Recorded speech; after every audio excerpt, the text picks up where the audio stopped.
Welcome to our Fireside chat, driving the flywheel faster on the journey to a net zero future. I'm Vijay Vaitheeswaran.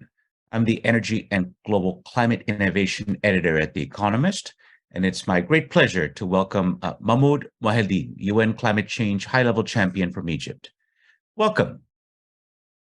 As we approach COP28, how might the momentum be maintained? We've trying to get a flywheel effect to build on the progress in Sharm el Sheikh as we head towards Dubai and making sure that these programs are enduring rather than just hot air is the challenge of the moment. To help us with that, to think through some of the key initiatives, let me turn to Mahmoud. Mahmoud, welcome. Well, thank you so much, Vijay. It's a great honor to participate in this important event and have this discussion with you. Now, there's some specific areas we can talk about, but at the highest level, in terms of keeping that momentum going, what do you think is the most important challenge to overcome or the most important opportunity to seize as we head towards the forthcoming COP? Well, it's very much important to get matters into context because as we are trying to push the climate action agenda further, as we should, there are many other things happening at the same time, including the challenges facing the Sustainable Development Goals at large. And we should be forgetting that climate action is one of them as Sustainable Development Goal number 13. And there are many efforts towards that kind of work led by the UN Secretary General, Antonio Guterres, and many leaders. There are many efforts as well on accelerators like the accelerator for the SDGs, stimulus for sustainability, calls for actions. Many summits are happening as well this year. Few of them are related to climate action at the leaders level, either in France or Senegal, or special events at the margins of Anga in September, or of course the big event in COP28 in Dubai this year. And at the same time, there are many crises overwhelming the global system. Some of them are inherited from the previous years, and some of them are just quite recent. So within this context, we need really to put the acceleration of climate action, reducing the emissions by 2030 by half, doubling the efforts in adaptation, launching the loss and damage fund, and getting more serious actions towards finance, how to finance all of these efforts, either in mitigation, adaptation, and the loss and damage. Well, you've put a lot on the table, but one thing I did want to unpack a little bit. You talked about other events unrelated necessarily to the climate process.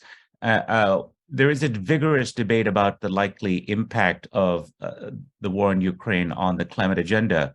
Where do you fall out? Has energy security rising to the top of consciousness now derailed or set back the climate agenda? Or do you think it may have accelerated concerns and opportunities? We felt that strongly during the preparations of the Sharm el-Sheikh agenda, and it didn't impact the outcomes, but it really made it like an uphill struggle to get the momentum, to get the political coherence and political push behind major items on the agenda. And of course, we are doing this kind of work on climate action while many societies, many economies are overwhelmed by the food price increase, the energy crisis, and of course the impact of many policies on inflation and interest rate that made it as well difficult for countries to finance climate action because of the debt burden. So the solutions to that is to put climate action within a holistic approach. So, and as much as we can, as we try to do it in Sharm el-Sheikh, make sure that climate solutions are part of the agenda. If, as you rightly alluded to, issues related to energy is in everybody's mind, how investments in renewables and alternative energy, from wind farms to solar energy to the new strong arrival in the system, like green hydrogen, could really provide some good work to support access to energy. That could be a solution to the midterm, but we need really to start it now. One particular point there you mentioned, rising prices, inflation. We are seeing as a result an era of higher interest rates that we're entering. Renewables particularly tend to be capital intensive projects, more sensitive to interest rates. How do you think we can help unlock climate finance for developing countries in an era where we're entering into where the financing has become somewhat more challenging for those initially capital intensive projects? You are very much right, especially for a line of business that had been very much dependent on debt instruments to finance projects in mitigation and in adaptation. Globally, more than 60% of finance for climate is based on debt. For developing economies and emerging markets, the share could be even higher than that, could be north of 75%. And with the rising interest rates, that definitely complicates matters, especially that many of the projects related to climate action, especially in the adaptation front, they are more into the areas that has public social gains, not necessarily always with commercial returns.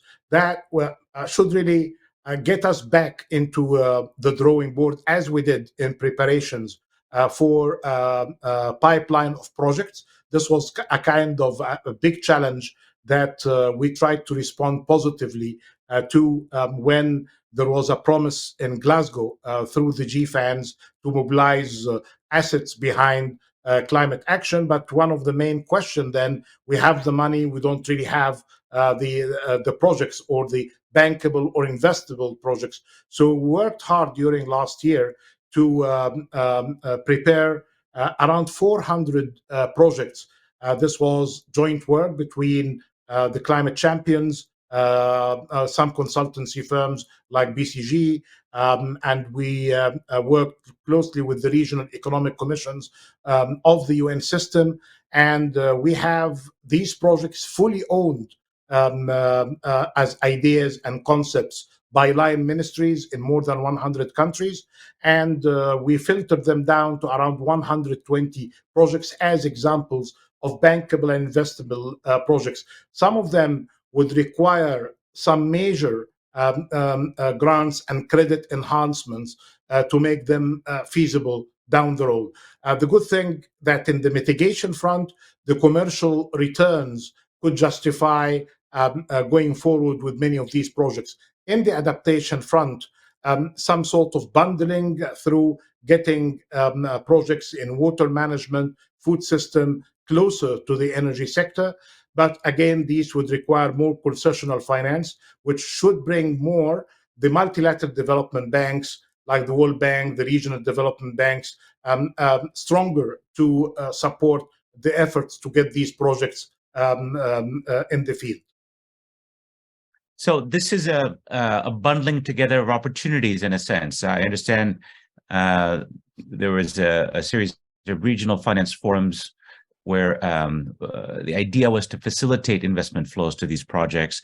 In addition to that, are there instruments, whether they're hybrid financing tools, more innovative kinds of financing instruments that could come from the international institutions? There's been some discussion of possibly some mechanisms for protecting investors from currency exchange risk or forex risk that the World Economic Forum has put forward. Do you see a role for instruments like that or mechanisms in addition to the approach that we've already talked about? Absolutely. And we're not going to be reaching the targets without two things, without leveraging public finance, domestic and external public finance, getting more and more private sector to be incentivized to engage in these projects. And we cannot really do that as well without more financial innovation that could really facilitate some of the work. And let me just give you a few examples on that. We are revisiting the whole thing related to the $100 billion, the famous promise from the Copenhagen Times. And we're trying to mobilize these funds in order to leverage private finance to take issues related to risks more seriously, provide guarantees, taking care of first loss in some of the projects. But this should be conducted through the multilateral development banks and some of the specialized funds like the Green Climate Fund. The two presidencies of COP26 and COP27 commissioned Nick Stern and Vera Songwe with a dozen of experts with them, and they managed to identify the gaps of finance, and they gave hints on how to bridge these gaps. We are continuing this work with the presidency of COP28 and focusing more on financial innovation. And I would really say that I like to highlight three areas of work. One is related to debt reduction mechanisms. And we have seen some good examples on debt swaps, either to invest in nature or to invest in climate. And now we are scaling them up. We have seen good examples coming from Belize and Seychelles, but they were very much based on project finance. Good as they are, but we need to have more of a scale when it comes to funding. And that's why KPI-based projects, linking them to the nationally determined contributions of countries, as it happened in the case of Barbados, could be the way going forward, because it gets matters from projects into policies and institutional reforms at the same time. We have seen as well some good variety, which could be the second area of work, more bonds, more financial instruments linking themselves strongly to sustainability with better definitions of ESG, perhaps benefiting as well from this important report led by Minister McKenna of Canada, the former Minister of Climate and Environment, who led a commission based on the UN calls to get matters related to greenwashing fixed. So new definitions, new standards, new disclosure related to ESG are very much in place. The third area of work on that is related to carbon markets. And I'm happy that COP27 had seen the launching of the first voluntary market for carbon, the African Carbon Market Initiative, which is now supported by philanthropies, including Rockefeller, and it has behind it as well the Sustainable Energy for All of the UN supporting it, with a good plan for implementation in the next 3 years with partnerships with the private sector. Now, it has to be noted, there have been some challenges in getting the carbon markets going. You had alluded to Catherine McKenna's report in passing, the greenwashing report. There have been concerns about the integrity side of the equation. What do you think we need further beyond the excellent report, in fact, which the Economist wrote up at the time of COP27 from the UN Commission and McKenna? Beyond the report, how do we really turbocharge that market for voluntary carbon markets to go beyond that, perhaps even to pick up on perhaps Secretary Kerry's idea that was promoted to have a stronger government-involved carbon markets? Right. I think these reports we mentioned, including the one by Minister McKenna and her colleagues, are basically there to be operationalized and implemented. And that would require in the next weeks and months engagements with standard setters, with regulators, because part of the greenwashing is attributed to the fact that we don't really have adequate standards to follow. And when we are asking the business sector to comply with standards, the most genuine of them, they would tell you, well, we are very keen to do that, but which standards then? I think there should be some sort of good agreements with the standard setters in this area to make it as easy for accountability and compliance as we see it today with accounting standards, with auditing standards, with the rules coming from Basel, for instance. They should be as simple, as straightforward to understand for the professionals, and then to get them implemented. This is a major priority. When it comes to issues related to the recommendations coming on partnerships in areas related to the carbon market. This is very much, and now given that these are new initiatives, unlike the compliance with ESG, because ESG has been around for quite some time, so are adjusting some efforts that are already in place. But when it comes to new initiatives like ACME, it's just 5 to 6 months old. So those who are creating it are really creating it with some sort of a very strong focus on how to do that properly from the very beginning and adhering to the rules of engagement. So possibilities of avoiding greenwashing and confusion in the market should be minimized. That's very helpful. Thank you. And just in the time remaining, an area that often gets overlooked, but one which you did mention, I want to spend a moment on adaptation. As you know, much more of the resources tend to go towards mitigation than adaptation, even though it's increasingly clear that we're in a world where adaptation is beyond necessary. It's urgently required. What do you think are some promising ideas to push this forward, including perhaps picking up on the Sharm el-Sheikh adaptation agenda? Right. Let me just share with you the logic behind what you just said now from my perspective. If we were doing fantastically well in mitigation, we shouldn't really be bothering ourselves with adaptation today. But it's very much the case that the first line of defense against climate change had been compromised. That's why you need to invest more in adaptation. And as you know, Sharm el-Sheikh produced this comprehensive Sharm el-Sheikh adaptation agenda of 5 areas of work: food systems, water management, coastal areas, areas of settlement, and infrastructure as areas of focus for investment. The challenge in all of these areas that so far the funding is around 98% globally, based on what came out from the Adaptation Center in the Netherlands. 98% comes from public sector. Only 2% got the interest of the private sector. This issue could be solved, as I mentioned before, through bundling, getting the nexus of energy, water, food system, and adding infrastructure to it. We need really to get ourselves more seriously with MDBs, the multilateral development banks. Currently, the average of funding for climate action is like 75 to 80% mitigation and 15 to 20% in adaptation. That should be at least 20% now for mitigation, and 20% for mitigation and 80% for adaptation. You can tell me, well, the expectation was 50-50. I tell you, we have seen in many countries today that they can get the private sector easy. If we are preparing the projects, doing de-risking, the private sector can be able more and more to invest in mitigation. What is really missing now is to do more on adaptation. 50-50 is the minimum, but if you are going to balance matters, I think we need to get the focus more now, more positive bias towards adaptation.